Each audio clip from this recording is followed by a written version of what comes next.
Hello ladies and gentlemen, mambo vipi? Karibuni tena kwenye mfululizo wa episode zako pendwa kabisa za Encryptus Diaries.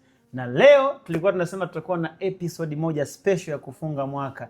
Unfortunately hatukufanikiwa kufanya kwenye kufunga mwaka, lakini si vibaya, imekuwa ya kufungulia mwaka. Tutakuwa na mgeni wetu ambaye atajitambulisha yeye mwenyewe kwa ufupi, alafu then tutaendelea kuambia nini ambacho tunaenda kuzungumza leo. Tunajua siku zote hizi episode kazi yake huwa tunapenda kushare experience ya namna watu ambao wameweza kuengage na ujasiriamali kwa njia ya kidijitali na wakaweza kupiga step, mindset zao zikabadilika, lakini pia wakawa wamekuwa na positive steps baada ya kuengage na hii digital entrepreneurship. Lakini nyuma yake huwa kuna story nyingi, kuna changamoto, wengine wanakuwa kwenye smooth lane, vitu vinakuwa ni vingi sana, lakini tunakuwa tunashare ili kuweza kupeana uzoefu, kwa sababu tunajua ujasiriamali kwa njia ya kidijitali hasa kwenye asset ambazo zimejengwa kwenye teknolojia ya blockchain ni kitu kipi ambacho kinahitaji an extra care, kwa sababu bado sehemu nyingi hakuna sheria za kumlinda mtumiaji. Kwa unahitaji sana maarifa kwenye kufanya maamuzi yako ili uweze kupunguza riski ambazo possibly unaweza ukazipata unapo engage na hii industry ambayo ina vitu vingi sana, ambavyo vingi ni vizuri lakini confusion zipo za kutosha pia. Na kumbuka conversation hizi zinaletwa kwenu na wallet yako pendwa kabisa Encryptus. Unapotaka kujenga portfolio yako ya digital assets, basi huwezi ukaacha kuzungumzia wallet ya kuitwa Encryptus. Tembelea Play Store, tembelea App Store, search Encryptus au tembelea tovuti www.encryptus.com, alafu utapata taarifa za kutosha pale uweze kujua ni nini kinachofanyika kwenye hii wallet na ecosystem nzima, na wewe unaweza kunufaika vipi. Lakini ni vizuri zaidi ukafanya follow up ukiwa tayari una knowledge ya kujua nini unachokitafuta. Karibu sana my brother. Asante sana. It's a pleasure to have you in this special episode. Nashukuru sana. Na watu wengi sana wanaweza kujiuliza kwa nini special episode. By the way niliwaambia tutaangalia yule mtu ambaye amekuwa akifollow up madarasa kwa consistency nzuri, alafu akawa na progressive ambayo iko very positive, basi tutapenda kupiga naye story watu waweze kupata experience. Ndio maana episode yako imekuwa special. Nashukuru sana. Karibu sana. So unaweza kujitambulisha kabla hatujaanza session yetu rasmi? Okay. Asante. Nashukuruni. Kwa majina naitwa Gideon Mathias Gomela. Mimi ni mkazi wa Mpanda kwa sasa. Ila uzaliwa wangu mimi ni mtu wa Kigoma. Sawa sawa. Ni mtaalamu. Ninahudumu katika idara ya Wizara ya Afya. Okay. Ni mtaalamu wa mionzi. Sawa sawa. Na hospitali na huduma ya serikali. Sawa sawa. Kwa Katavi pale. Sawa sawa. Karibu sana. Karibu sana brother. It's a pleasure to have you here. Historia yangu ya mimi na wewe kukutana kwenye mambo ya ujasiriamali kwa njia ya kidijitali inaanza muda mrefu kidogo. Yes. Muda mrefu kidogo, lakini najua wewe ni moja kati ya watu ambao walinipata kupitia mitandao. Kabla ya kunipata mimi, tunajua wewe ni mtu ambaye una profession yako, ulikuwa na ajira. Ni nini ambacho kilikusukuma mpaka ukajikuta umefika kwenye ujasiriamali kwa njia ya kidijitali? Unaweza kutupatia a short story of your side hustles, kwamba ilikuwa kuaje ukajikuta umeanza ujasiriamali hapa na hapa na hapa mpaka ukakutana na Trizi? Sawa, asante. Ni kweli nilikuwa kabla kukutana na wewe mwaka 2022 mwezi wa 10 kule mwishoni. Kuna hospitali nilikuwa nafanyia kazi hapo Dar es Salaam. Okay. Ilitokea kipindi fulani nilikuwa naenda ukweni kujitambulisha mwaka 21 mwezi wa 3 ule kama sijakosea. Sawa sawa. Nilisafiri na babangu wa imani. Tumefika Moshi, kuna hoteli tumeenda, tumekaa jioni moja. Akaniambia, mwanangu, kuna kitu hiki hapa. Kama ni mtu ambaye una vision ya kuwekeza kwa muda mrefu, kitakufaa sana. Sawa sawa. Akanionyesha, nakumbuka alinionyesha coin ya token Doge. Ya okay, Doge coin. Japo naye anasema alidokezewa na rafiki yake mmoja ambaye anajihusisha sana na masuala ya forex. Akamwambia, bana, hapa kuna kitu unaweza kununua hiki. Unaweza kununua hapa, alafu kipindi hicho ndio Elon Musk kama ameanza kuipush. Yes. Kwa hiyo akaja akaniambia, hapo ukiweka unaweza ukapata kitu. Yes. Actually ilinishika kwamba okay, naweza nikaweka pesa alafu baada muda mrefu nikaachieve something. Nikaambia tukirudi nyumbani nina akiba kidogo, ngoja nitajaribu. Nitaweka. Japo ukiachana na hiyo kuna haso zingine mimi ninapenda mambo ya nafaka. Okay. Mambo ya kilimo. Ila huko nilipoteza. Sawa sawa. Sababu nilimtumia rafiki yangu wa karibu, bana chukua pesa hii hapa. Nakumbuka milioni 3 kama na 600,000. Kanunue basi mpunga huko uze tupate kukuza mtaji na nini. Bahati mbaya alienda kule akafanya vya kwake, tukapoteza kila kitu. Ikatokea same thing. Hii imetokea sasa 22 huko. Okay. Kipindi ambacho tunakaribia kukutana. Nakuta tena nikamwamini tena rafiki yangu mwingine. Bwana, hebu mimi niko kazini huko, wewe mwenzangu push. Bwana wewe fanya mchongo huu tuikuze. Tena wewe ilikuwa juu kidogo, nikumbuka kwa milioni 5,100,000. Nani alipotea pia. I see. Lakini nikirudi nyuma kwenye hii safari ya mambo ya crypto, actually tulivyorudi Dar, niliingiza ilikuwa 500,000 tu. Kanunua doji za 500,000. Doji za 500,000. Ilikuwa $200 nakumbuka. Ilikuwa mwezi wa 3, wa 4, wa 5 nakumbuka iliperform vizuri.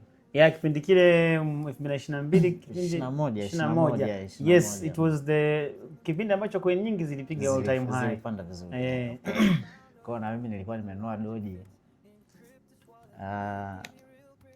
Ilienda nakumbuka mara 13 kutoka kwenye entry point ambayo nilikuwa nimeingilia. Kwa hiyo nilikuwa nimeingiza $200, ilienda mpaka $2,600 kule. Akasema maisha si ndio haya?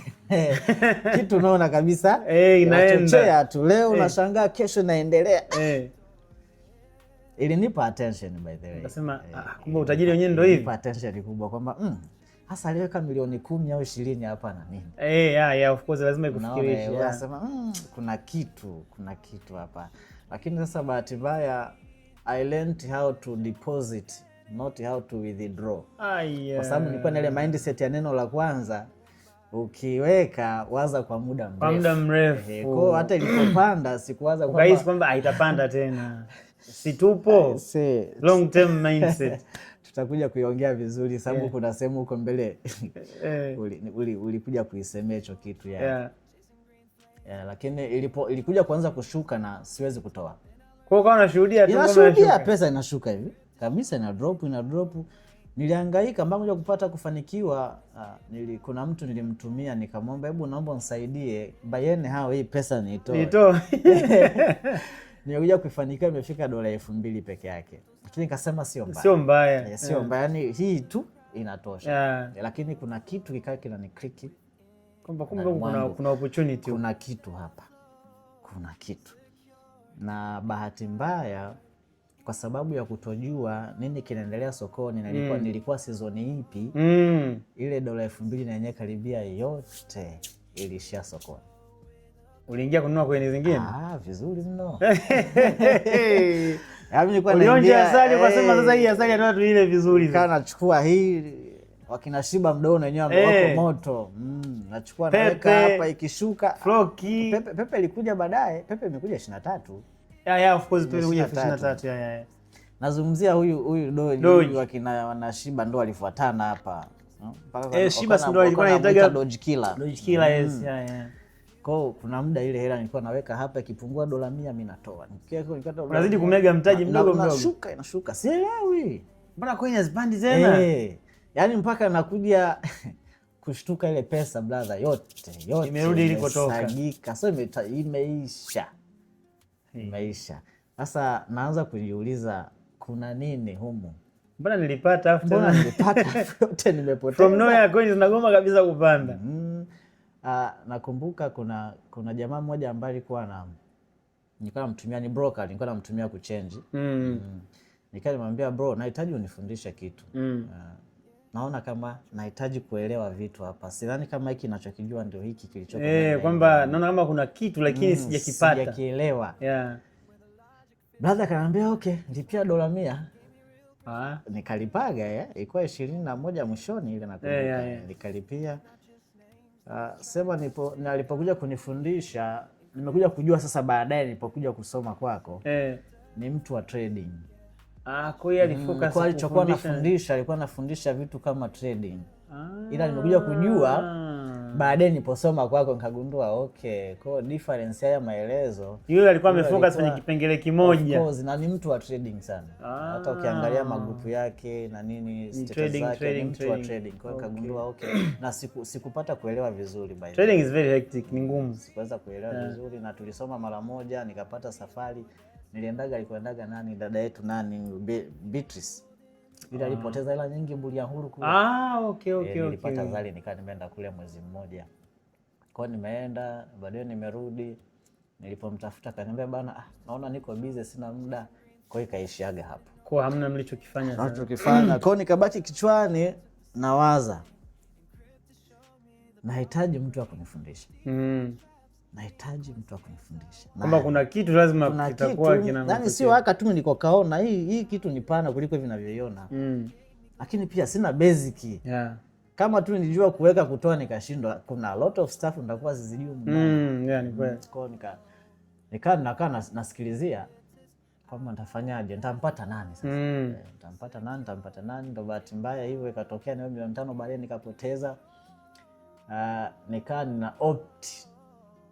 Na kipindi hicho nasumbulia pia mambo ya kilimo kichwani. Kwa nikaa nawaza nawezaje kuondoka da. Kipindi hicho naishi na wife. Siku moja serikali kama imetangaza ajira, wife akaniambia omba. Nikamkatalia bana, acha bana, mambo gani ya saa hizi. Nimeenda kazini kama kuna alama kwa shaiweka kichwani kama niuliza ni kweli. Baada ya muda kutafakari sasa. Mbona kama ndoto yangu ni kwenda mazingira ya huko ambako nasema poa. Nilirudi jioni nikakusanya documents zako apply katulia. Lakini najua kabisa hii na apply kwa position ya hivi vitu watu wa mionzi kuachwa sio rahisi. Yani kwa unajua kwamba kwa scarcity iliyopo possibility ni kubwa, chance ya kuchukuliwa ni kubwa. Na kweli hivyo tokea na majibu yamekuja, nimechukuliwa. Na niliomba mikoa ambao alinipeleka by the way. Kama nichukua Katavi, kupeleka huko mimi nikasepa. Na nilienda kipindi ambacho nilikuwa ni kipindi tough sana kwangu. Kwa sababu nilipata kupoteza hiyo hela, ndani sina akiba kabisa. Mimi hata safari ya kwenda Dodoma kuchukua barua nimekopa pesa kwa wadau, marafiki zangu. Naenda kule ninaripoti kazini, ninawaza sasa atakiwa nichukue familia, nikiacha ndo nitajiongezea mzigo. Bora nichukue tukahasona nao hivyo hivyo. Kwa hiyo nimetoka kuripoti nikaja huku. Nakumbuka niliuza mpaka vitu vya ndani. Ili angalau nipate kiasi. Mambo yaenda. Naona nilipokuwa naishi sijalipia hata kodi. Na kule nilikuwa nafanya kazi, nilivunja mkataba within 24 hours. Kwa hiyo lazima niwarudishie basic salary yao. Kwa kidogo nilikuwa kwenye mazingira ambayo ni magumu, tight kidogo na kile kipindi nikikumbuka, lakini ndio hivyo ilitokea mpaka tukafanikiwa kwenda. Na nakumbuka that day nimefika, ilikuwa usiku wa tarehe 21 kuamkia 22 ya mwezi wa 7. Usiku nafika na kanyaga ile ghetto kabisa hivi, mfukoni na shilingi 10,000. Hiyo ndo pesa nilionayo peke yake mfukoni. Na mke na mtoto mchanga, nakumbuka wana miezi kama 6 tu hiyo. Lakini ndivyo ilivyokuwa. Maisha kumbe kipindi kile umenitafuta ilikuwa ni kipindi ambacho umetoka kwenye kupambana haswa. Tough sana. Kwa tough bro, tough. Yaani kipindi kile sababu hata ile 5,000,000 naisema mimi ambayo nilimpa jamaa langu akafanya biashara, nilikuwa nimekopa pia kwenye hizi microfinance. Na hela nilikuwa nimechukua kule. Nilikuwa na ya kwangu nikachukua na nyingine. Kwa hiyo ninaomba kwenda ninaenda ajira ya serikali, ibidi nimwite yule brother nikamwambia just trust me. Siwezi kukuibia pesa yako. Naomba niende tu kwa sababu hata ufanyeje hapa sina hela. Na kule nakwenda ndo naweza nikapata hiyo hela. Kule naenda nitapata hela. Kwa hiyo ule mshahara wangu ngautumia kwa na kurudisha wewe mdogo. Kwa hiyo imenichukua almost 6 months kumrudishia pesa yake. Kana mshahara ukija nachukua kidogo cha matumizi ya familia tunatuma. Sasa kipindi hicho cha hizo haso bado sijakoma habari ya crypto kichwani ipo crypto kichwani kwamba nahitaji mtu. Yakumbuka kwa mwezi wa 10 mwishoni hivi. Niliandika nahitaji kujifunza crypto. Sasa unajua ukisearch Google nani YouTube kuna video nyingi zinakuja pale. Kwa unaziangalia. Sasa kuna moja unaweza ikawa na heading nzuri ukai-click hiyo. Kwa nikaja nikutana na kwako, ulikuwa unahojiwa na Sky Fred Kibundala. Yes. Ilikuwa ile mlirekodi mwezi wa 4 nakumbuka. Mtanao mwezi wa 10 huko. Sawa. Na kusikiliza brother, una flow, umeshiba. Of course, ila sio kwa umeshiba. Yaani nilikuwa nakusikiliza napata connection ya maelezo yako. Kwa sababu kwa kweli ile interview ambayo ulikuwa umeiona sasa kipindi kile nilikuwa tayari vitu vingi nilikuwa tayari navijua. Yes. Kwa hiyo nikaa nakusikiliza, nilisikiza video ya kwanza ile na ya pili. Ila nirudia sana kusikiliza part 1. Acha ile 2010 na ngapi 17. Ile sijawahi kuifuatiliaga. Ile ilikuwa mimi nilichukua hizi ambazo nimekutana nazo hizi za. Kuna moja nilikuwa nimevaa nani? Nilikuwa nimevaa kuna moja ulikuwa umevaa t-shirt fani ndani alafu nje shati. Nilikuwa nakaribia kwenda kama ya draft. Nimekumbuka. Hiyo ndo hapo nilikuwa nimekusikiliza. Nikasema jamaa na kitu. Riski tumtafute. Nikaenda nyumbani. Nikafungua tena nikaa nazisikiza nyumbani. Nikakusikiliza, wife anapika mambo pita zake zile. Kaambia mke wangu, huyu jamaa na kitu. Haya mambo unisha kuambia natafuta mwalimu. Huyu jamaa nikimsikiliza anaweza kanisaidia. Anaweza kanisaidia pakubwa sana. Anaweza kanifungua upeo. Nahitaji kumtafuta. Resistance ikaanza kidogo. Ukomi tu. Ulishapigwa ile doa. Ulishapigwa. Alafu bado nataka tena kurudi huko. Unamjua wewe? Kaambia simfahamu lakini naona kama kuna kitu. Kwanza niseme hata platform ile ilitumia na mtu ambaye alikuwa anahojiana naye. Of course. Fred Kibundala ni mtu ambaye anasema ana legacy yake kwenye industry. Very correct. Kwa nikaa nasema hivi kweli Fred Kibundala anaweza akahojiana na watu ambao hawajaelewa, lakini sawa anawezekana yeye asimjue. Ila anachokiongea huyu jamaa mbona mimi nakielewa. Kina make sense. Kuna vitu anaviongea hapa navielewa. Nikaambia nitamtafuta. Ila nikatulia kwanza.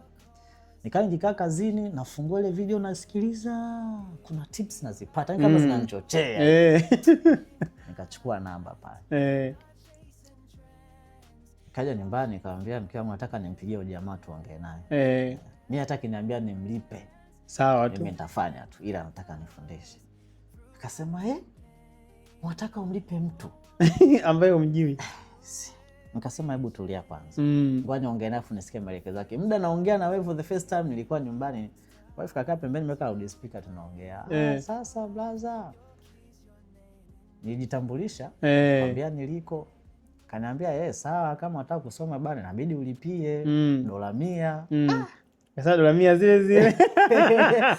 Of course unahitaji namkumbuka mshikaji wa 21 kule. Anasema kwani ndo bei zao? Nikasema fresh. Unaona? Nikasema fresh nikawa nimesema hamna shida brother nitakurudia. Sasa tunaanza kuargue na wife. Sasa mama tunafanyaje? Hili swala la msingi atakiwa tufanye. Mimi naona kuna kitu. Yaani ndani yangu na feel kabisa kwamba kuna kitu hapa lakini kuna vingi sivijui. Nawezaje kupata ufahamu kama sijafundishwa? Hiyo $250 sio hela. Acha tutoe. Alionekana kubisha lakini baadaye nikamwelewesha kama relax. Nikasema acha tufanye. Nikakutumia kwanza nikutumia receipt. Ilikuwa tarehe 11. Hata nadhani ilikuwa lini. Ninayo. Kuna siku nilikuwa napita kwenye nani yangu Google photo kule nikaikuta nikasema mambo kumbukumbu hizi. Unaona? Sasa ndo pale ukawa niambia sasa tunaweza tukasoma lakini ukisema nije Katavi nitakugharimu zaidi. Tusome online. Tusome tu kwa njia ya live. Nikasema hamna shida. Yaani akili yangu sasa hivi iko tayari kupokea. Kusikiliza I'm ready kupokea. Kaniambia sawa tutanipa basi shift ratiba ya kazini kwako. Ili nijue tunapanga muda gani. Kumbuka nikaa nimekuambia wiki hii ratiba iko hivi na hivi na hivi. Tutapiga pindi usiku. Kila siku tulikuwa tunapiga usiku. Muda fulani. Tukaanza. Unanipigisha pindi mwanzoni pale naona unaongea vipi ambavyo unavijua tu. kama siku ya 3 nadhani ndo nikaanza kupata sasa vitu vipya. Sawa sawa. Sababu tulienda kwa siku 7. Nakumbuka. Na siku ya 3 ndo naanza kupata sasa masikioni vitu vipya. Naanza kusikia masuala kina DeFi, staking, farming na wasikia humo. Najua bali ya utility masuala kina meme coin. Mara angalie vigezo sijui vya kuanalyze coin na nini. Nikaanza kusema okay, mambo yana kumbe kuna vitu vipya hapa. Kuna vitu. And by that time nilikuwa naitumia Binance. Sawa sawa. Kwa hiyo tulivyomaliza session ukaniambia sasa nitakuunga kwenye grupu kwa ajili ya kupata updates. Ili kama kutakuwa kuna issue unaweza ukawa unauliza, tutakuwa nakusaidia. Kuna watu wengine humo unaweza kuuliza wakakusaidia. Nimeweza pindi sana nikaanza sasa muda wangu sasa kuanza kujitafuta. Nafanya kipi sasa? Lakini pale kazini kuna daktari mmoja. Hiyo wiki umeweza kunifundisha, nikakutana naye. Siku moja tuko night, tukawa tunaongea habari za crypto wote. Nikasema kumbe kuna wadau hapa mimi niko wapo. Kumbe kuna watu wanafuatilia hizo mambo. Yaani coin ukimtajia anakuambia hizo unaifahamu, nimepoteza hela hapa ningeweka pale hivi. Akiwa kananiambia ukitaka kujua upana hii mambo jinsi ilivyokaa, fungua account Twitter. Hicho bado haijawa X, inaitwa Twitter. Kule utakutana na watu wataalamu kibao. Very unfortunate, mimi ndo mtu pekee ambaye anafanya mambo ya crypto alafu account yangu ya Twitter iko very dormant. Pole brother. Lakini mwasiku nimekuambia bro, mbona kama sikuonagi huko? Uliniuliza lakini sijajua kwa nini waga sinaga mzuka. Sijui. Hapana, funguka na kule. Vijana wapo kule. Tunapiga tu kelele ambazo hazina maana. Unaona? Kweli nimefungua account akaniambia follow huyu na huyu. Nipo follow ya jamaa, kicheki content zao. Crypto tup. Kwa nikaanza kurelate unaokuwa unaniambia bana, soma kitu ukiona ukielewi kakitafute. Huko. Ka relate taarifa uangalie, kikikushinda nirudishie. Kwa nikaanza kuona okay, kumbe issue ni pana kuliko watu na it's known. Yaani ni kitu kumbe kinajulikana, sema sisi ndo taarifa tulikuwa hatuna. Ila hii industry ipo na iko inakuwa. Naona ilikuwa. Kwa nikaanza kuinvolve namna fulani hapo na crypto. Na ninakumbuka nimeweza kufanya masuala ya staking Binance. Na wewe I remember. Japo nilifanya ile farming, staking sikufanya. Nilifanya ile farming, yani kana nanunua coin hizi mbili nanunua naziweka pamoja. Sasa nikasema mbona kama sioni outcome. Faida yenyewe kama hamna. Japo liniambia bana, hivi vitu vinaendaga taratibu. Usiwe na ile hali ya kutaka leo kesho uone. Taratibu. Hapo kama nifundisha ile masuala ya permanent na impermanent losses. Kwa hiyo unaweza ukaweka huko ukawa unapata mga wako taratibu. Lakini coin ukumbuke inaweza ikawa inashuka au kupanda kwa sababu iko sokoni. Kwa hiyo kama bado kuna namna vitu havijaniclick, yani matokeo si hujayapata. Cheki. Mbona sioni hela? Nikavunjaga hati zile contract nikajiondoa nikatulia zangu. Nimekaa kidogo. Nikaja nikanunua, kuna coin nilinunua wapi huku? Nilinunua Trust Wallet. Ile coin bana walikuwa wanachaji percentage kubwa kwenye kuitoa. Hata kuibai tu. Kata fees kama zote. Fee kubwa mno. Nakumbuka siku moja nilikuwa naenda kununua shamba Morogoro na kupigia bro nataka nitoe hela. Ukanielekeza ile naitoa. Piga panga moja. Sema mbona una kama dola 100 na ngapi hapa zimeondoka? Ukaniambia ndo slippage zao. Nafanyaje? Wamesha kata hivyo wewe. Chukua hicho maliza kishopo. Kipindi hicho hapo tumeanza 23 mwanzoni. Sababu shamba nimenunua 22 hilo shamba. 23 mwanzoni ukaniambia kuna kampuni mimi nafanya nayo kazi. Inaitwa Encryptus. Unaweza ukaja huku kaangalia services zake. Ukiwa unazielewa tumia sababu kuna coin kadhaa humo zipo ambazo toka Binance unazikuta. Mimi nakumbuka nimeisha tu kuidownload Encryptus ikakaa. Nimedownload mwezi wa kwanza. Ikakaa tu kwenye simu na itazama. Sijaweka hata 10. Sasa muda huo session za Zoom ziko zinaendelea. Zoom zinaendelea, naingia nasikiliza unaongea, natoka. Yaani naingia natoka. naingia natoka. Kuna kipindi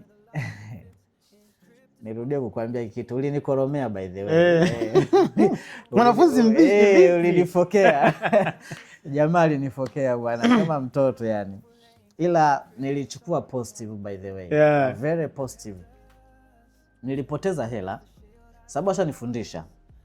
Na kana niambia unaponunua coin angalia coin za aina hii na aina hii. Mimi nikawa nakimbizana na mameme coin kabisa. Kama sitashuti hapo mwanangu tupige tusekiwe kibunda mapema. Sasa hapo ndo wakina nani wakina Pepe wakawa nakuja Floki sijini. Floki ni kipindi cha kina Doji. Cha kina Doji mwanzoni kina Floki na Pepe hapo. Pepe ndo alikuja kasumbua sana. Pepe alikuja na koni nyingi hapo walifuatana nao wengine mpaka anaanza kuwasahau majina. Lakini wapo koni walifuatana nao. Na kuna mmoja mpaka aitwa Mong. Huyu Mong ndo nimepoteza hela. Nimetia mkwanja maana waliingia sokoni wanafuatana. Kwa hiyo kuna namna unaona wanavyowapamba kama Pepe ilifanya hivi. Hii itafanya vizuri. Blaza. Nikapoteza instant $800. Japo hizi 150 ngapi? Nishazipoteza sana. Kakishuka mimi natoa. Siwezi kusubiri kakishuka natoa. Sijikaisha yote. Muda mwingine sana naanza kulalamika, wife ananisikia. Sema wewe umefundishwa kwa nini ukosee? Basi subiri, itapanda baadaye. Hiyo roho ninayo. Siwezi. Kakishuka kadogo naweka mtaji. Nisha luzi. Ikishuka kidogo natoa, nimeluzi. Basi kwenda kupigia simu kwambia blasa sasa bwana hapa nimepoteza $800. Unafanya nini? Mwamba alimind sana, lakini kiukweli nilikaa chini nikasema huyu ni mwalimu. Na mwalimu yoyote mzuri hupenda mwanafunzi wake afaulu. Sawa. Yaani hiyo hata tukienda darasani ndivyo ilivyo. Walimu wazuri hupenda wanafunzi wao wafanye vizuri. Nikasema ananikatalia kitu gani? Bora ni kitu ambacho kina manufaa kwangu. Kwa nini nisiache habari kimbizana haya maswala nitafute coin ambazo zinaeleweka? Ndio hata Inkripas sijaanza kuwekeza. Bado nakimbizana na kipindi na exchange mbili nilikuwa na Binance na Get.io. Okay. Ndio ambazo nilikuwa nazitumia. Trustwallet niliachana nayo kabisa nikasema ngona hii film ndio nipiga hii. Hapana siwezi. Kwa nikakaa na digest kichwani nikasema okay, kuna namna nimezingua. Hebu nitulize Munkari. Nahitaji kusikiliza naelekezwa nini, kwa sababu nilitaka elimu ili nisaidie niondoe kwenye mafumbo na giza ambalo ninalo kichwani, at least niwe na clarity ya kujua na plan nini na naenda wapi, kwa sababu mwisho wa siku nahitaji kuona matokeo. Hapo ndo sasa dishi likatulia. Nilikuwa nimebakiwa na $483. I remember that money. Sawa. Siku moja huko nafundisha Zoom. Kuna siku moja kafundisha kitu afu kikamkliki mwanafunzi vizuri. Darasa likawa limeeleweka. Siku kiliniingia blaza, kile kipindi kilikaa vizuri. Kwa hiyo nikachukua ile $400. Sorry, najua upendagi tutaje figure. Kama ukiwa willing it's fine. Naomba tu kuna baadhi niseme, nyingine naweza tukaacha, lakini nakumbuka nilichukua $483 nikanunua. Bado inki na price ya 1.0 tu nakumbuka ilikuwa bado iko chini. Nipata vingi vingi nakumbuka. Kwa kipindi kile nika stake. Tena nikafungua contract ya mwaka mzima. Nikaa naona tu return kidogo mwisho wa mwezi na motivate. Mwisho wa mwezi naenda kutoa hivi brother, nakumbuka nimetoa kwa mara ya kwanza nakuta kama $100,000 na kidogo nimeitoa. Sasa nikaanza kujiona nilivyokuwa stupid. Kumbe haya mambo yako hivi. Nishapoteza nikisema nifanye ile sum up ya hela ambayo nimezipoteza zaidi ya $2,000 $3,000. Nikasema na maana nimepoteza mara 10 zaidi ya hii. Kwa sababu kulikuwa kuna faida ungeitengeneza kwa sababu kama ningechukua dola zote hizo nikaziingiza hapa nilikuwa tengeneza pesa kubwa. Kama nimepata $100,000 leo kwa hii pesa, hizi zote zilizoko huku ningekuwa nimeziweka, ningekuwa nazungumzia $8,900 huko. Exactly. Nikasema sawa, nimejifunza. Hapo sasa ndo pumzi ya kile kiherehere cha kugeti quick rich ikashuka. Sawa. Kaanza kuget down kwamba okay, kumbe hivi vitu vinahitaji step, discipline inatakiwa nitulize akili, ni relax, niangalie ninajiposition wapi ili nikatengeze matokeo. Sawa sawa. Na waga wanafundishaga sana, hakikisheni mnatafuta consistency. Yeah, yani so ingie tu leo umepata baluni limelipuka umepata, then what? Kesho alifanyi hivyo. Kesho ndio nini unakuwa unafanya biashara gani? Unakuwa unafanya nini? Continuation iko wapi? Yeah. Kwa hiyo nikasema okay, if nitapay attention na nguvu hapa, naweza nikatengeneza matokeo makubwa sana. Sawa sawa. Hapo sasa nikaanza kupata shule vizuri ya masuala ya hisa, naanza sasa kuidefine inki kwenye mfumo wa hisa sasa, kwamba okay, ninaona picha ya hisa. Sawa sawa. Naanza kufundisha, naelewa kuna kitu kabisa nakiona. Relation nakuja, hii ni utility coin. Ina kitu, imebeba ecosystem. Nikasema sawa. Sasa nikasema hela kubwa naitoa wapi? Kivumbi na jasho. Pesa sina. Na mimi sijatoka ground ya watu wanaojiweza. Maana umeshaona njia ile pale. Lakini sasa nyumbani naenda kuomba nini? Eti kama ambia hata milioni kadhaa mimi niweke huko. Utaenda kumomba nani? Hakuna. Yaani ni wewe mwenyewe sasa. Nakumbuka maamuzi niliyofanya, nikasema nimeielewa biashara. Na ndani yangu najisikia easy kabisa, hii biashara inaenda vizuri. Kaka, nilienda kujitungua kwenye mkopo ya serikali. Mimi nimeajiriwa. Ukasema so shida. Ninakopesheka. Kaka, nianza kujikandamiza ile maximum ya miaka 9. Nikavuta ule mkwanja. Ila ukumbuke kuna madeni kipindi hicho kwa sijamaliza. Kuna madeni ipochukua ile hela ikabidi niyaondoe. Nakumbuka libaki kama milioni 17 hivi kwenye account. Nikaa nimekutafuta. Nadhani ulikuwa Kenya. Ulikuwa Kenya kipindi hicho. Nikamwambia, "Oya brother, kuna hela hapa taka change." Ulinipigia simu kwa lengo la kununua USDT. USDT. Nilivyokucheki ukaniambiaje? Sawa. Hii pesa unaipeleka wapi? Mwanafunzi simuelewi. Hapa makosa mengine. Hii pesa unapeleka wapi? Sikujificha. Nikamwambia, "Oya sikia. Mimi hapa bana, hii pesa naichukua. Nakuja kwanza huko kina Binance huko. Napiga coin kadhaa. Bulani inakaribia. Nipige hata mara 2 mara 3 hivi mtaji ukue afu wote ndio nihamishie huko." Kaniambia, "Wewe ulisikia wapi?" Wewe umesikia wapi? Akumbuka akaniambiaje? Mazingira ya soko ambavyo yalivyo sasa hivi sio kama ambavyo mnavyofikiria. Kuna namna dynamic ya soko la crypto iko ina change. Sasa unaweza ukajikuta unatafuta burani ukakaa more than a year afa matokeo huyaone na uenda hata pesa yako imeshuka. Sasa cha kufanya, hii pesa yako wewe iingize, stake. Njoo ka staking cryptos. Faida. Wewe ukichukua ile faida zako dola 100 ngapi hizo, nenda kapeke huko unakotaka. Sababu mwisho wa siku ni kama sehemu unajifunza tu, lakini najua utaelewa ninachokuambia. Hiyo siku naongea na wewe maneno nilikuwa niko na mke jirani hapo. Kabisa. Hiyo siku tunaongea habari ya hii hela nilikuwa niko na mke pembeni. Tumemaliza kuongea afa akaniambia, "Hebu msikize mwalimu wako." Japo ndani yangu nasikia uzito. Sio kama matokeo siyaoni ile hela kule niliweka. Ila unahisi unaweza kupata mtaji mkubwa zaidi. Niweka kule ikakimbia kidogo. Nikaja nikaongeza huku. Lakini baadaye nikasema nimepoteza dola nyingi sana.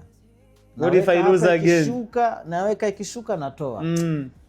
Nikamwambia brother change. Tena ulinipigia simu ni kama vile kweli. Unajua ile siku niko ndo narudi, tukipokea simu ya mtandao. Tuliongea ukasema ngoja kwanza. In a minute ukasema kaka, hebu tuma tufanye sasa hivi. Yaani ulibadilika ghafla. Ngajua hapa kweli itakuwa wife shemeji kashafanya. Alikuwa anasikia akaniambia, "Sasa unataka ukapoteze tena? Hebu fanya sasa hivi." Na kitu kingine kwa anasisitiza, "Wewe bana, wewe unajua umenilipa hela." Kwa kweli hiyo kitu kuona hau progress. Itakuwa haina maana kwangu. Matokeo kwa sababu ukiharibu hutakuja hata kuzungumza vizuri. Sahihi. Utatengeneza hata reputation yangu kuwa nyingine. Sasa natamani matokeo yaone. Sio kwa nia mbaya, nataka uone matokeo ya hiki ambacho umekisoma. Laki 2 na nusu ulioitoa uione kwamba okay imezaa. Tena itabidi niwaoneshe hadi receipt ambayo utanitumia ili niweke hapa watu waione. Ikitafuta huku inaikuta ipo. Unaona? Nikachukua ile pesa yote, nikutumia USDT. USDT kanipa. Asikutaka kufikia mara 2. Swap nikachukua nani inki, nikastake, nikatulia. Blaza ilikuwa ni mwezi wa pili 24. Imefika mwezi wa 3 pale mwanzoni nakuja ku withdraw. kuna kahela fulani hivi, kuna ka package kanaeleweka kakubwa kuna ka package unasema kumbe mambo yanawezekana yako hivi lakini wakati huo nikaanza kuwa nazidi kupambanuka kwamba okay, issue so hizi return za kila siku Inki itakuwa ni valo nimeingiza dola elfu ngapi hizi, kuna kesho itakuja kukua mara kadhaa pia kwa sababu adoption inazidi kuongezeka, watu wanazidi kuja kuinunua, itapanda thamani kwa naweza nikawa na enjoy haya haka na mdogo mdogo nikisubiri kuona nini napanda kwa hiyo ilipokuja tele nani contract ya miaka 3 sikutaka kuwaza mara mbili mimi nikaa nachukua tu kule tu faida sababu ndio sina mtaji mwenyewe kwa hiyo niki harvest nakuja kuiweka huko harvest. Nilipokuja kuna ule mkataba mwaka mmoja umeisha mwezi wa pili mwaka jana nikachukua ile pesa nikamisha kwenye mkataba mwaka 3 kabisa, nitasema acha ikae tu ilete matokeo. Though kuna mistake nimewahi kuifanya bwana. Lazima niweke sawa mambo. Hii nimeifanya kwa mtu mmoja, ni dada yangu rafiki pale kazini nilimshirikisha biashara na akawa impressed na akakubali kufanya. Sasa bado kwa pesa alikuwa nayo nikawaza tuende kwenye mfumo wa kuiwinda buran tena. Na ukuniambia I feel guilt bro, sikukushirikisha. I feel guilt mpaka leo. Nikasema acha tukanunue coin huku, kakipanda hata mara 2 tu mara 3 turudi kwenye kutoka imeongezeka, ndo tuje hapa Inki uweze kupata angalau ka faida kakubwa. Nadhani aim ilikuwa ni nzuri sema matokeo hayakusadifu lengo na wazo au tuseme matakwa ya nafsi siku zote huaga hayalazimishi logic iwe vile tunavyotaka. Never. Haikutokea hivyo. Tumenunua, nakumbuka coin moja, tulinunua coin 2. Moja tuliweka kaela kakubwa. Tulikuwa tumeweka dola 1000 kwenye hiyo moja.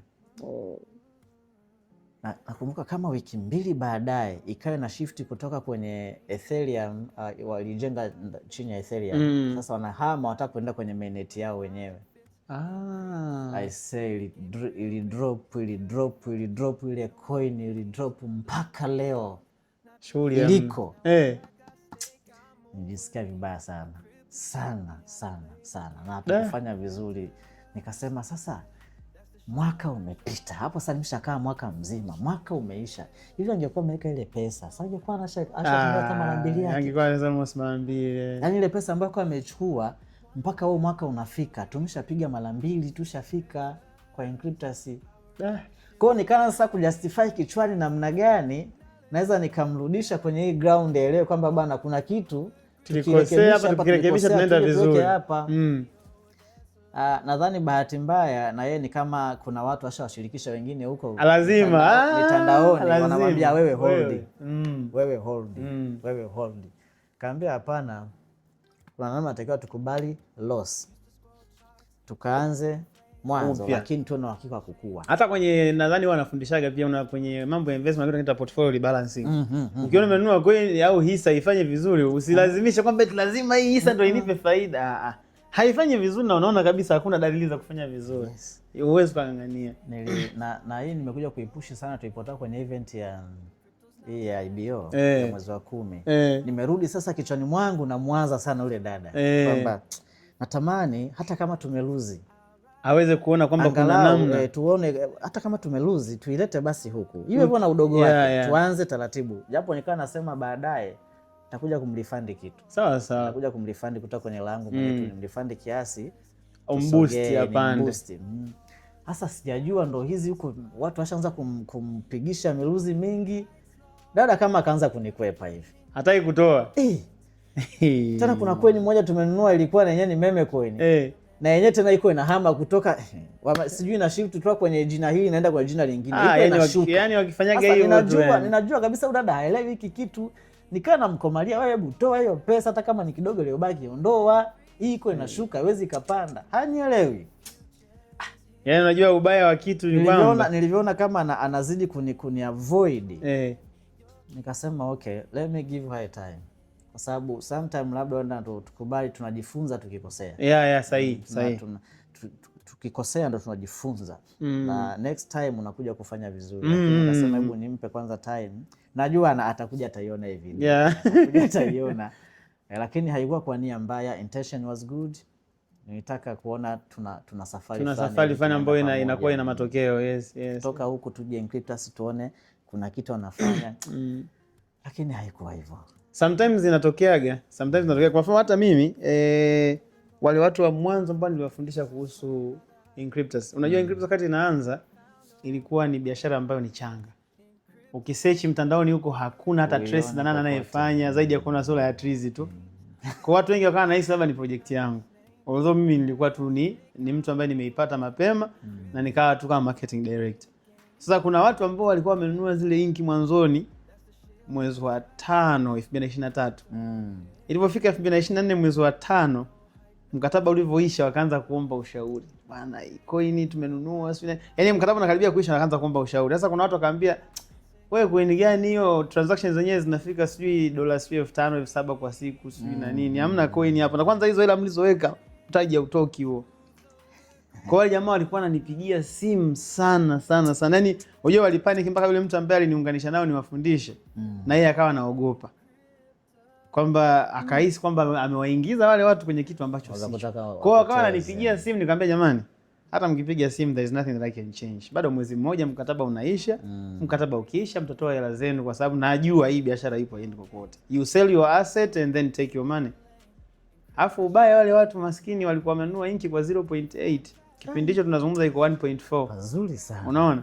Kwa hiyo basi baada ya kile kipindi kufika mkataba ulivyoisha wakatoa na mimi nafsi yangu ikawa ime relax. Mwezi uliopita.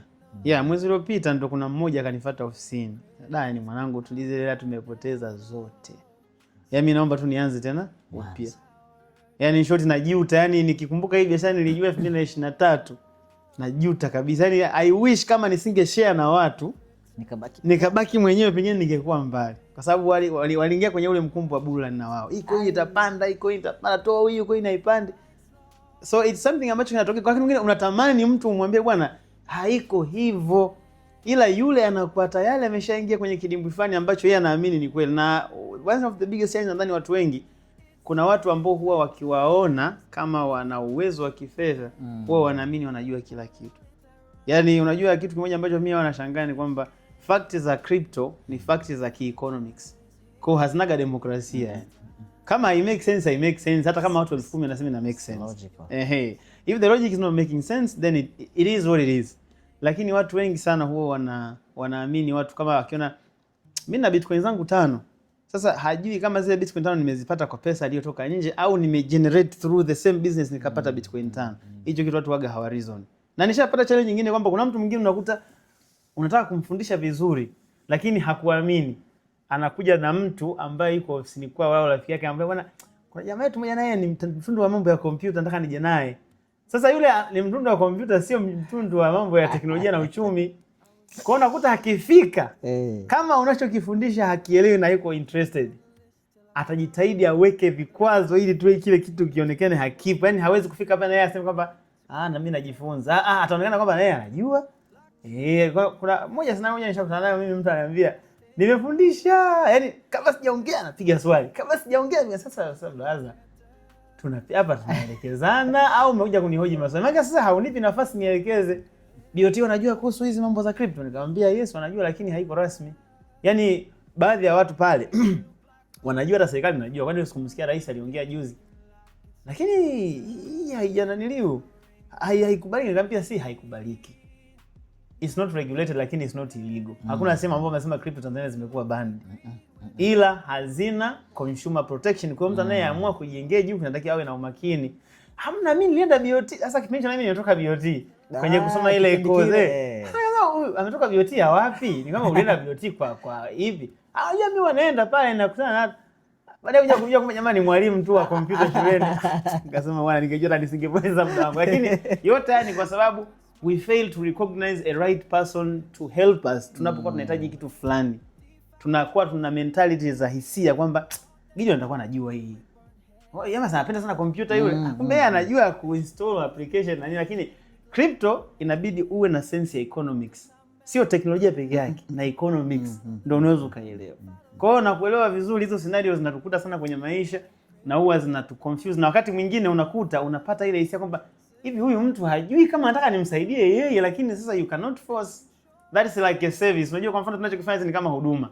Huduma sometimes unaweza kukubalika au isikubalika. Kwa kuna muda mwingine unafika unasema basi sasa tuache muda ndio utasema.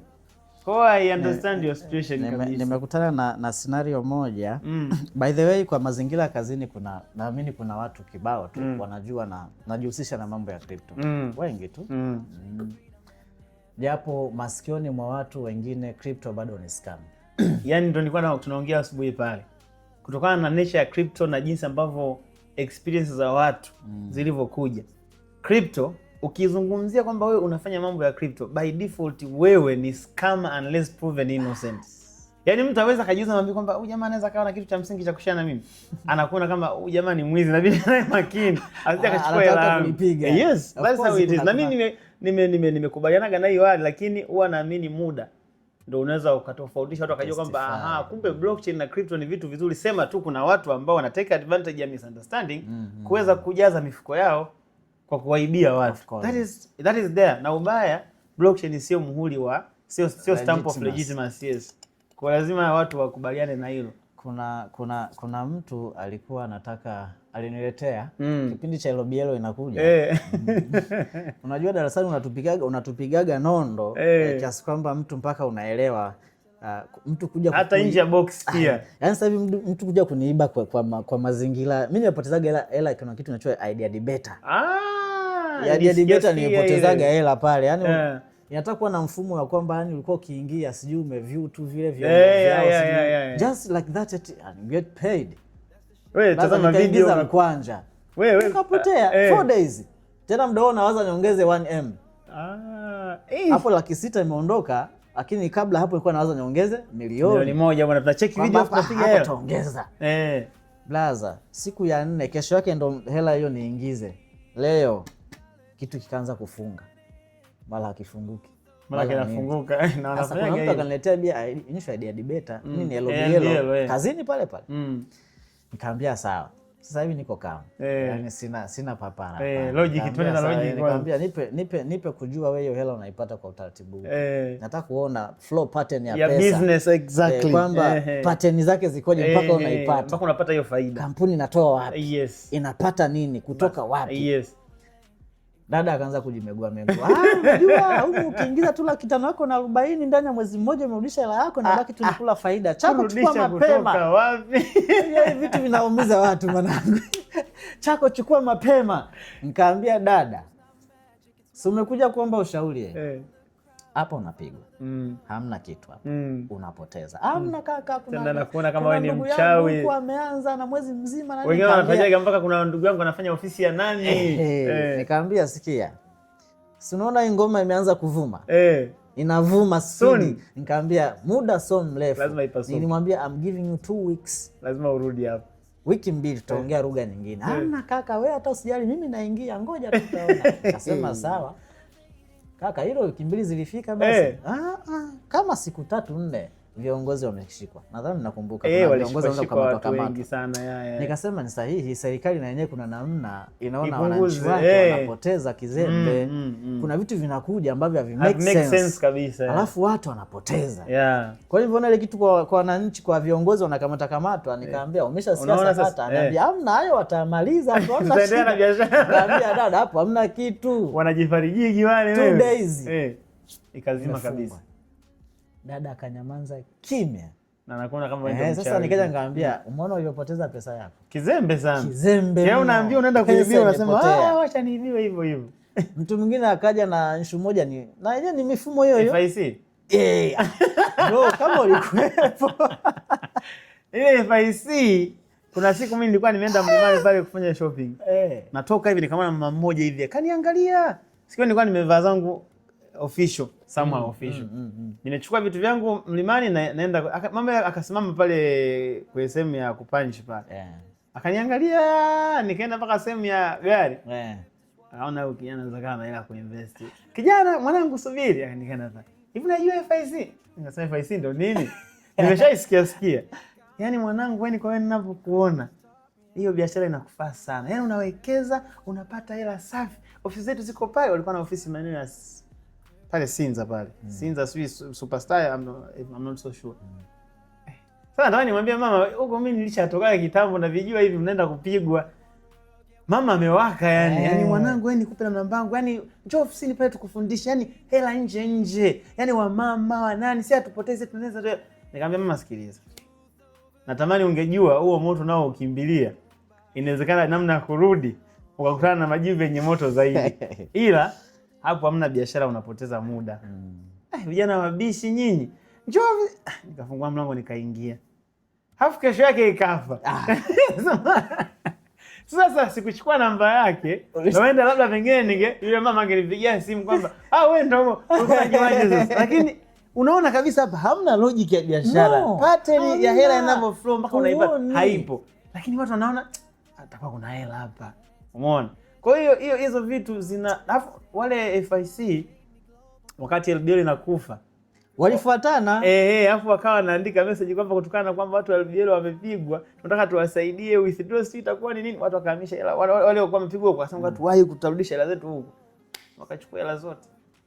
Jamani, naambia hapa ukiingiza betting mkeka sijui ukifeli ndo unarudishiwa hela yako. Wake ile betting ilikuwa ukifeli. Nani asiyetaka pesa? Unaenda kuharibikiwa. Hamna. Nikamwambia mimi huko bana siwezi kuingia. Ila sawa fanya kwa sababu unahitaji kujifunza. Maana sometimes ndio hivyo mpaka upige makosa ndo siku 2-3. Kitu shwa. Jamani kimya. Hataki kuja kukuuliza kwamba bwana vipi. Sasa siku moja alinikuta idarani. Yeye ni muuguzi. Kaja idarani na mgonjwa pale, nampokea. Iko kimya mpole. Na mimi sikutaka kumchokonoa. Tukaingia chumba cha X-ray. Kafunga mlango nikahudumia mgonjwa. Jamaa kaniambia blaza, kwa nini unataka hata kuniuliza kinachoendelea? Nikamwambia najua. Mimi nafahamu. Mimi mitandaoni nashinda na unafahamu. Ninashinda huko. Kwa hiyo pakitokea sakasaka lolote la haya mambo mimi najua. Hiyo pesa ulishapigwa. Kaniambia ni kweli blaza, nimeliwa 600,000 wao. Kaambia Yesu ulitaka. Maana uliambiwa ukambishi. Alafu wonderful kitu ambacho siwaelewi ndugu zangu mpaka leo. I think ni problem na tulio wengi na mimi nilipita huko. Sija nikawalaumu sana. Ukalaumu Tunapata shida kwenye kutake decision ya kulearn. Kujifunza watu hawapendi kabisa. Yaani kuna watu wanakuja ofisini, mimi muda mwingine na hii chance nimeipata. Huenda kama ningekuwa vyote naangalizia simu yangu. Zile video ni chache za Diena. Sawa. Sema zingine waga naangalia kwa kutumia vifaa vya ofisini na nini. Kwa kunakuta kuna muda anakuja mtu anakuta unasikiliza kitu uko concentrated. Mtu anakushangaa tu. Shangaa wewe kila siku tukila mtu unasikiza. Nikamwambia ndio nahitaji kufeed ubongo. Kuna vitu mimi naona hapa vinaniongezea kitu. Mimi najifunza namna kuwekeza huku. Wengine wanakaa kabisa, mnakaa hata dakika 10-15 unampitisha. Kuna namna unaona kama anaelewa lakini baadaye anakuambia atatafuta muda. Na hiyo kitu unaona hata wakati mimi tukifanya zile live session unakuta unataka mtu umuoneshe pattern ya hela kwenye ecosystem ya hiyo biashara, anakuambia mwalimu unaongea vitu vingi sana. Hebu tuambie tu ukiweka ngapi unaweka wapi ili weje? Kwa nini utaki? Unajua hata juzi tulikuwa Kenya na Charity. Kuna mtu kama ametuita ofisini kwake. Ni mmoja kati yule Dr. Ojina alikuwa na mtu wake. Okay. Yule mama walikuwa wamekaa wanapiga story. Yule mama yule Dr. Ojina akaniambia bwana Trees mwenye ambao wanaambia kila siku ndio huyo hapa. Kijana mdogo. Nini? Basi tuelekeze biashara. Nikaanza kuelekeza from the core, yani kwamba nikaanza general perspective ya blockchain, application zake na nini. Nilipokuwa naanza kuelezea kuhusiana na namna ambavyo projects zinajengwa kwenye blockchain. Yule mama ni mama fulani hivi ambao mama wa mjini wale na wanajiweza. Akasema by now you have already lost a client. Nikamwambia why? Akasema you are having so many things, just tell me where is the money. And nikamwambia and that is the problem. Kwa sababu most of you just need to see where is the money and you don't know where it is coming from. Sasa mimi siwezi kufundisha hicho kitu. Nikamwambia mimi remember mimi ni certified financial educator. When it comes to money decision, I cannot just tell you like if you invest this you get this. From where? I'm teaching you the business. So it's a matter of you accepting my teachings ama you leave it as it is. Kwa sababu siwezi kukuforce au kutumia nguvu nyingi kukufanya wewe uone kama kuna hela ambao hujui hata iko wapi. Lakini nikamwambia ndo utaratibu wangu. Siwezi kulipua kazi. Good. Basi akakaa. Tukafundisha na nilikuwa nasema kwamba yeye ana dakika ngapi sijui za kuondoka. Tumekaa pale almost kama 2 hours. Pale akaanza selfie, anamwambia nikajua watu sometimes hutakiwi kufuata anachotaka mteja. Unatakiwa ufuate unachoona wewe ni sahihi kwa ajili ya kumsaidia mteja. Hata CEO wa Nvidia naye alishawahi kusema kuna wakati mwingine natakiwa kampuni utengeneze kitu ambacho una vision nacho, wateja watakuja kuadapt. Ukifuata wateja kila wakati wanaweza kukufanya ukastack pale alafu baadaye teknolojia ikibadilika unakuta umebaki mwenyewe. Unaona? Kwa hiyo vitu vinatokeaga and we are trying to fight them. Na mimi kama nilivyosema, mimi aim yangu na goal yangu ni kujaribu kutengeneza clarity ya hii teknolojia ya blockchain, kwa sababu naona ina fursa nyingi ambazo zinasaidia watu, ila wanaoitumia vibaya kwa sababu wanakuja kwa mihemko, na watu wengi hawapendi kusoma.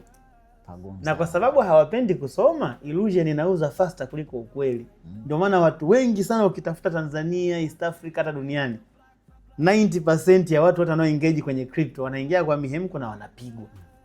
Yaani 10% mpaka 20% hapa ndio unaona kuna consistent investor. Wengi ni watu wa kabisa. Unaona? Kwa hiyo it's the biggest challenge. By the way, leo umesha vitu vingi sana bwana Gideon, na I'm very sure kuna watu wengi watakuwa wamejifunza. Tuseme one of the things that I want you to share with people. Value ya knowledge kwenye kufanya maamuzi ya kifedha. Kwako wewe, kipindi ambacho ulikuwa unafikiria sana kuhusu matokeo kabla ya process na kipindi ambacho ukaipa thamani learning yako ili iweze kukusaidia kwenye kufanya maamuzi, perspective yako kwenye ujasiriamali especially ya kidigitali imebadilika kwa kiasi gani, na kwa mtu anayekusikiza sasa hivi aweze kujifunza pia? Kama ningekuwa tunatoa percentage, kuna uwezekano kwa imefika 1000. Sawa. Sio 100, mnasemaga 100 ndo top. Buku. Ni 10 times the perfection. Yani kiuhalisia kipindi nasoma sawa, I get opening my mind back then. Lakini kitu kikubwa ambacho kiliongezeka kwangu ilikuwa ni confidence. Sawa ndani yangu. Yani ya kuamini kwamba industry ipo. Inaishi. Ni mimi tu nilikuwa sijajua mapana yake. Sawa. Ile confidence ilijengwa maradufu sana ndani yangu. Na ilinipa courage. Japo ndio kuna sehemu nilikuwa nakosea kwa sababu ilikuwa ni mwenyewe ninavyojiposition. Lakini ile confidence ya kwamba hapa this thing is existing. Ipo. Nakuja kuingia kwenye market cap unakuta makorokoro hivyo. Naingia kwenye gecko nakuta makorokoro hivi. Nikasema the problem was me. I had no information. Nilikuwa sina taarifa. Kwa hiyo niongezea scope ya namna ambavyo naweza nikadecide kwenye masuala ya uwekezaji wa digital assets issues. Yani niongezea maradufu mno. Nilijiamini mno sana, na kiuhalisia nilipata calmness kubwa. Sawa. Yani baada ya kusoma tu, japo na admit kuna mistake nimezifanya, lakini kusoma kwangu tu kule kumepunguza mistakes nyingi na calmness ya kutosha. Nikatulia, nikasema nikitulia ndatoboa. Sawa. And I see the way. Of course, yani sasa hivi nakaa niko na plan vitu vyangu kwa sababu I know I'm making something. That's true. Na niko nasema ningekuwa na uwezo mimi wa kupata mamilioni ya fedha. Mamilioni yale mengi yale. Kaka. Sasa tulikuwa tunazungumza story nyingine. Mimi kwanza, by the way, hata kama ni hiki kidogo nilichonacho, mimi nasema familia naitengenezea kitu. Sawa. My generation naiachia kitu. Sawa. I know. Nishaanza kufanya vitu taratibu na nashukuru bana watufundisha habari ya kutokuwa na show off. I'm trying. Sawa. Tutumbii mtu akuwa na show off nyingi. Lakini kuna vitu naanza kuona vinaenda. Na nikipanga kitu naona kabisa kinakuwa. Sawa. Kwa hiyo ni swala tu la muda. Sina wasiwasi.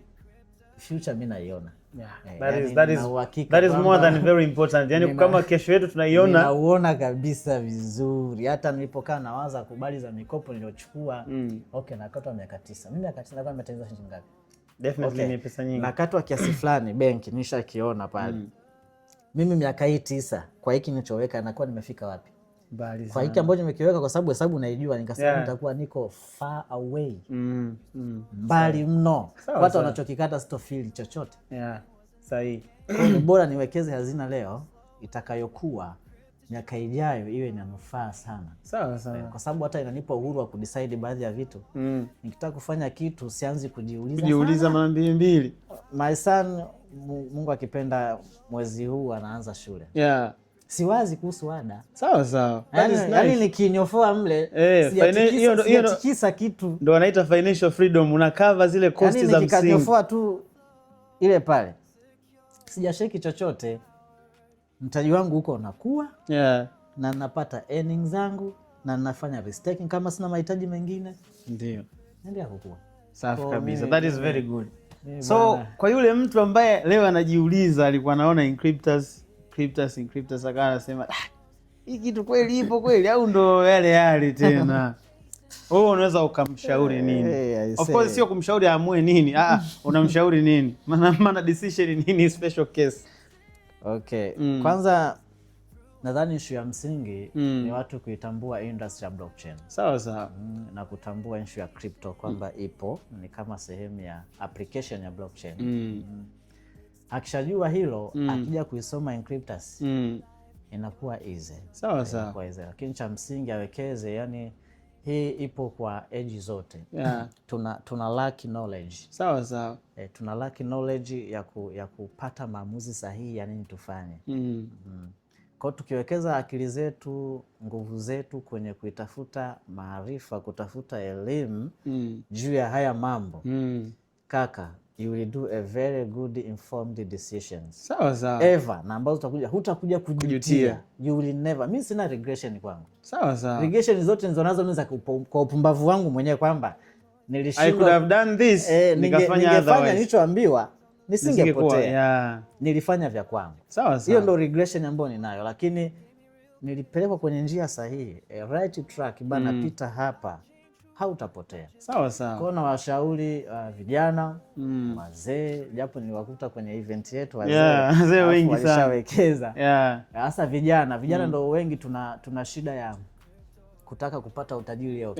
Tunafikiria matokeo chap, na ndio maana wengi tunajikimbiza sana kwenye mambo ya betting. Yani kweli. Betting tunakuta tumewekeza sana. Sawa, watu wana make chochote kitu, lakini haina consistency kitu. Kwa tuwekeze mida yetu na nguvu kwenye vitu ambavyo vitatuachia legacy au tunapata matokeo endelevu. Kwamba nikiweka hapa, nina uhakika wa kuishi kesho bila shida. Nina uhakika kesho yangu ipo guaranteed, kwa sababu najua hapa kuna kitu kinatengenezwa. That is perfect. That is perfect. Basi kwa kweli Bwana Gideon, tuseme kwamba sisi tunashukuru sana kwa session moja amazing sana. I'm very sure watu ambao watakuwa watazama hii session watakuwa na vitu vingi sana vya kujifunza, kwa sababu safari yako imekuwa ni ya jitihada pamoja na mafunzo mengi sana, kwa sababu remember most of the things ambao mimi na wewe tumevifanya ulikuwa remote, yani hatakuwa tunakutana. Tumekuja kukutana baadaye sana. Nimekuona zaidi ya mwaka baadaye. Zaidi ya mwaka baadaye. Kwa hiyo ni kitu ambacho mimi nafarijika, na kwa kipindi kile nakumbuka ambao mlikuwa mmelipa ada msome, mlikuwa kama 3 hivi. Jamaa mmoja yuko Tabora, kuna mwingine atoka Kevin Mena yuko Arusha, na wewe nilikuwa nawafundisha kwa sababu ndio maana yako ndio usiku. Kwa sababu ni mfanya kazi, ngoja tu tunapiga usiku. Alafu saa 10 nilikuwa na session na Kevin Mena. Alafu jamaa mwingine nadhani sio yuko ofisini, nilikuwa nafanya naye mida ya saa 8 lunch time. Kwa hiyo nilikuwa na session 3. Kwamba hizi $300 nilizozipata hizo inabidi nizifanyie kazi. Lakini uzuri, nashukuru wote mpaka leo bado wapo Inkryptus na wanaendelea vizuri kabisa. Kwa hiyo I'm very proud, na wengine wengi actually ambao wamekuwa wakiingia kupitia madarasa ambao na nimekuwa nikiatoa. So ladies and gentlemen, kama mnavyojua, hii ni episode namba 13 ikiwa imepewa nguvu na Inkryptus Wallet, moja kati ya wallet bora kabisa ambayo ukitaka kujenga portfolio ya digital assets, basi hii ndio wallet ambayo tunaweza kurecommend uweze kuitumia. Lakini kama tunavyosisitiza siku zote, kama alivyosema Gideon, kwamba knowledge huwa ndo msingi mkubwa wewe kufanya maamuzi sahihi, kwa sababu kama sisi hapa tuna share experience, hatukwambii nenda kafanye hivi, tunakwambia jifunze uone hiki kilivyo hivi, kama tunavyokuelekeza. Na tunajua ukipata elimu unaweza ukachambua na ukajua kwamba okay, that was right. So ukitaka kupata taarifa zaidi kuhusu Inkryptus, basi tembelea tovuti www.inkryptus.com. Lakini hapo chini kuna description ambayo itakuwa na link pia, unaweza click kuweza kuidownload application moja kwa moja. Lakini sio hivyo tu, unapohitaji kupata elimu tunapatana kwenye social networks zetu, lakini kwa Dar es Salaam ofisi zetu ziko Ubungo Plaza floor namba 4. Unaweza ukafika pale na ukapata taarifa za kuweza kujua vitu vingi sana ambavyo ungeweza kuvijua, ambavyo vitakusaidia kufanya maamuzi sahihi. Ulikuwa na mimi Tris Magno na mgeni wangu Gideon Mathias Gomela. Nasema tukutane wakati mwingine na usiache kusubscribe. Bye. Now I track, I stake, I move a lane. Encryptors taught me how to play the game. It's Encryptors, yeah, that's the shield I trust. Crypto real, no hype, no rust. Blockchain dreams built block by block. One wallet, one world.